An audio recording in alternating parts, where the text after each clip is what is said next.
ایک بدو آئے،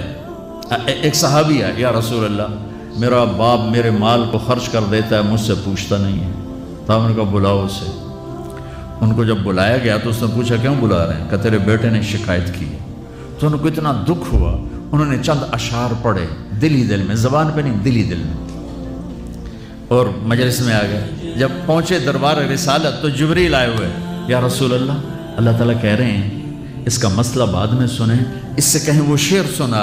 جو تو نے بیٹے کے گلے میں کہے ہیں، اور اب تیری زبان سے ادا نہیں ہوئے پر تیرے اللہ نے سنے۔ تو آپ نے اس سے فرمایا اچھا بھئی تیری گل تو میں بعد سنوں گا، تو پہلے میں نے شعر سنا۔ انہوں نے کہا اشہد انک رسول اللہ، میں گواہی دیتا ہوں آپ اللہ کے رسول ہیں۔ یا رسول اللہ میں نے دکھ میں چند اشعار زبان سے نہیں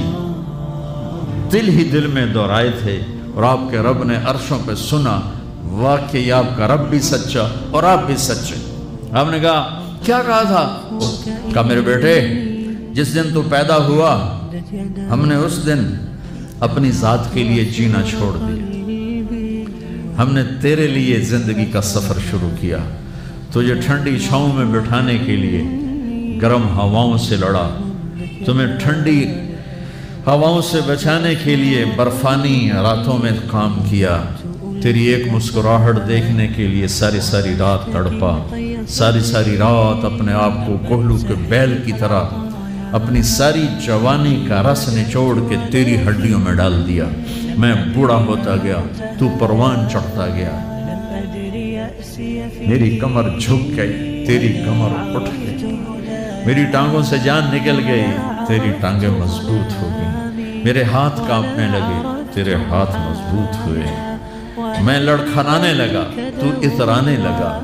تو مجھے خیال آیا کہ جیسے میں اس کے لیے دھکے کھاتا تھا، اس کی زندگی کی دعائیں مانگتا تھا، اس کے لیے تڑپتا تھا، چلو آج میرا یہ سہارا بنے گا۔ لیکن جب تجھ میں جوانی کی لہر دوڑی اور مجھے بڑھاپے نے کھا لیا، جب جوانی میں تجھ میں رنگ بھرا اور بڑھاپے نے میرے رنگ چھین لیے، جب جوانی نے تجھے سیدھا کیا، بڑھاپے نے مجھے ٹیڑھا کر دیا، کمر جھکا دی، تو ایک دم تو مجھے ایسے گھور کے دیکھنے لگا،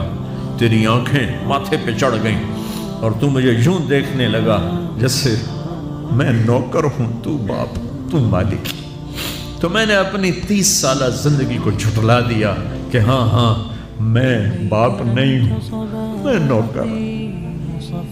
یہ میرا سردار ہے، اگر یہ بیٹا ہوتا تو یوں تو نہ کرتا، اس نے میری راتوں کے تڑپنے کو بھلایا، میرے گرمی سردی سے لڑنے کو بھلایا، کولو کے بیل کی طرف میرے چکر کاٹنے کو بھلایا، اپنی خوشیوں کو دفن کر دیا اپنے سینے میں، قبرستان بنا دیا اپنے سینے کو، اپنی خواہشات کا اور اپنی خوشیوں کا، اور آج تو مجھ سے ایسے بات کرتا ہے جیسے میں نوکر ہوں اور تو میرا آقا ہے۔ اچھا میرے بیٹے میں نوکر سہی، تو سب، پر میں تیرا پڑوسی تو بندہ پڑوسی سے پوچھ ہی لیتا ہے کیا حال ہے، کوئی ضرورت تو نہیں، اتنا ہی پوچھ لیتے ہیں۔ دیکھو میں آج رو رہا ہوں، یہ بڑے دردناک اشعار ہیں، میری اردو میں اتنی وسعت نہیں ہے کہ میں ان اشعار کا درد سمجھ سکوں اردو کے الفاظ میں، لیکن اتنا بتاتا ہوں کہ میرے نبی روتے روتے ہچکی لگی، اتنا روئے،